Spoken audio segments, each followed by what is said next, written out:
Comment passe-t-on du génotype, l'ensemble des gènes, des informations génétiques, au phénotype, l'ensemble des caractères d'un individu? Voilà ce que l'on sait déjà.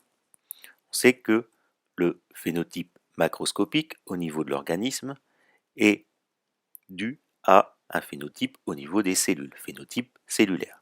Par exemple, les problèmes de circulation sanguine d'une personne atteinte de drépanocytose sont dus au niveau cellulaire à une forme en fossile des hématies des globules rouges. Ce phénotype cellulaire est lui-même dû à un phénotype moléculaire, des molécules. C'est l'hémoglobine HbS non soluble qui va former des fibres, qui va provoquer la forme en fossile des hématies, qui va provoquer les symptômes de la drépanocytose. Ce phénotype moléculaire est toujours lié à une protéine, soit une protéine qui a un rôle direct, comme par exemple l'hémoglobine dans le transport du dioxygène, soit une protéine qui a un rôle d'enzyme pour servir de catalyseur pour une réaction chimique. Une protéine, petit rappel de seconde, est une macromolécule, une biomolécule constituée d'un enchaînement, d'une séquence d'acides aminés. Les acides aminés sont au nombre de 20 et c'est leur enchaînement particulier qui va donner telle ou telle protéine. On sait que la synthèse des protéines, la fabrication des protéines, est due à une information génétique, un gène. Un gène est donc une séquence de nucléotides, séquence d'ADN. Si cette séquence de nucléotides est altérée par une mutation, l'information génétique va être différente et va aboutir parfois au non-fonctionnement de cette protéine. Par exemple, pour l'albinisme, c'est l'inactivation de la tyrosinase ou son absence qui va empêcher la synthèse de mélanine, phénotype moléculaire, qui va provoquer l'absence de mélanine dans les kératinocytes, phénotype cellulaire, qui va provoquer au niveau de l'organisme le phénotype albinos. La question de ce chapitre est de savoir comment on passe d'une séquence de nucléotides, d'un gène, à une séquence d'acides aminés, une protéine. Le problème de cette leçon est le suivant. L'ADN, qui contient donc l'information génétique, se situe dans le noyau. Or, la synthèse des protéines se situe, elle, dans le cytoplasme. Et l'ADN ne quitte pas le noyau. Il faut donc qu'il y ait un transfert de l'information génétique du noyau vers le cytoplasme. L'hypothèse, c'est qu'il existe donc un transfert de cette information génétique, un messager du noyau vers le cytoplasme. Ce messager qui va transporter l'information génétique, c'est l'ARN. ARN comme acide ribonucléique. C'est, comme l'ADN, un acide nucléique. Cependant, il présente avec cet ADN 3 différences.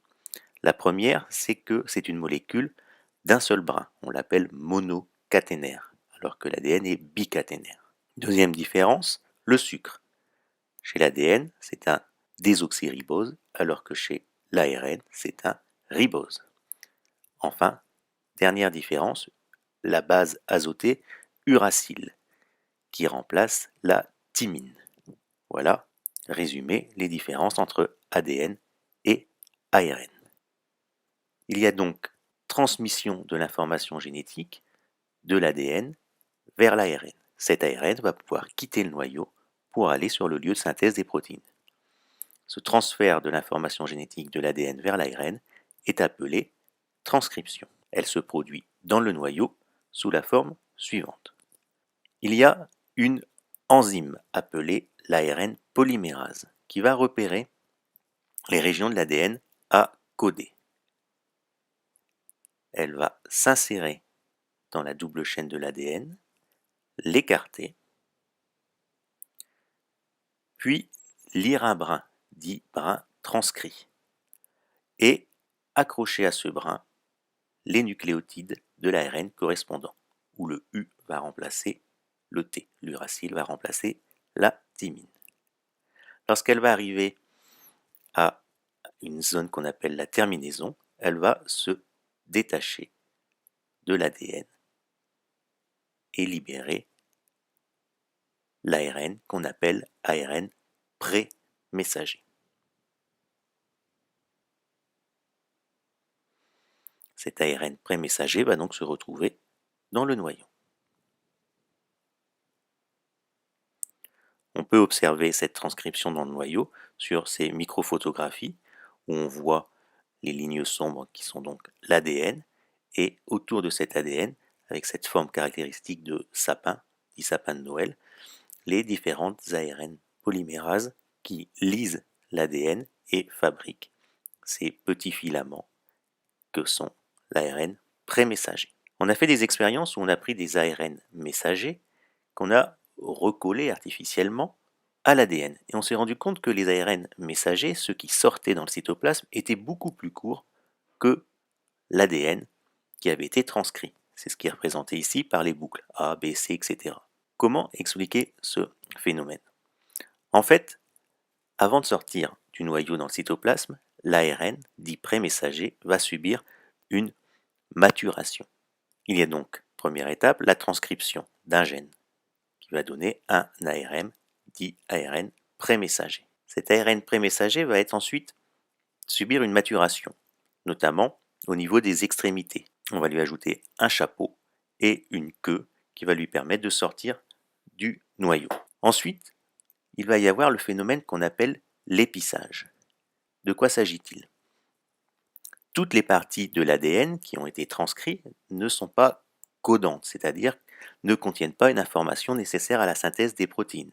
Elles sont ici représentées en bleu. Il va donc y avoir un découpage moléculaire en découpant les parties non codantes, qu'on appelle les introns, et un recollage des parties utiles, des parties codantes, ici en rouge, qu'on appelle les exons.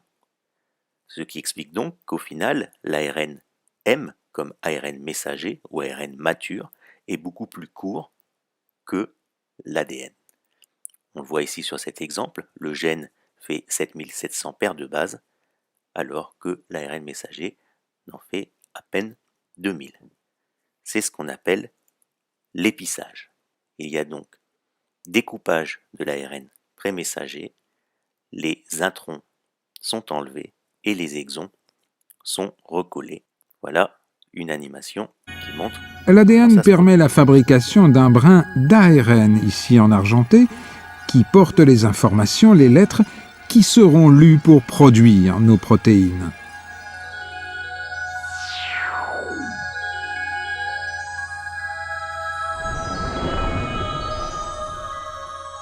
Sur l'ARN, ce sont les exons qui sont les maillons essentiels à la fabrication des protéines. Et notre organisme sait parfaitement ne garder que cette information essentielle. C'est ce que l'on appelle l'épissage. L'ARN se débarrasse de l'inutile et raccorde les exons qui permettent de fabriquer les protéines. On s'est rendu compte il y a peu que le génome humain, l'ensemble des gènes, était constitué uniquement de 30 000 gènes. Or, on a estimé, ce qui est impossible de le calculer exactement, à 1 million de protéines, l'ensemble des protéines du corps humain, ce qu'on appelle le protéome. Comment on peut, uniquement avec 30 000 gènes, 30 000 informations génétiques, passer à 1 million de protéines? Ça s'explique par un phénomène qu'on appelle l'épissage alternatif. De quoi s'agit-il? À partir d'un ARN prémessager, on peut en fait fabriquer différents ARN messagers en collant des exons différents. Vous voyez ici qu'un même gène, le gène CGRP, va donner un ARN prémessager, c'est la transcription, mais qu'ensuite, durant l'épissage, donc où on élimine les introns et on recolle les exons, on peut recoller différents exons. Par exemple, l'exon 1, 2, 3 et 4, qui va donner un ARN messager qui va permettre la synthèse d'une protéine qui est une hormone, la calcitonine. Alors que si on recolle les exons 1, 2, 3, 5 et 6, on a un autre ARN messager qui, lui, va permettre la synthèse d'un neurotransmetteur qui va agir au niveau du système nerveux. Cet épissage alternatif explique donc qu'à partir de 30 000 gènes, on est jusqu'à 1 million de protéines. Une fois que cet ARN a subi l'épissage, il va pouvoir, cet ARN messager, ARN M, quitter le noyau et aller sur le lieu de synthèse des protéines dans le cytoplasme pour donner à cette usine de fabrication des protéines l'information nécessaire à leur fabrication. C'est ce que l'on verra dans la leçon numéro 2. Voilà les mots-clés que vous devez maîtriser et être capable d'expliquer dans cette leçon.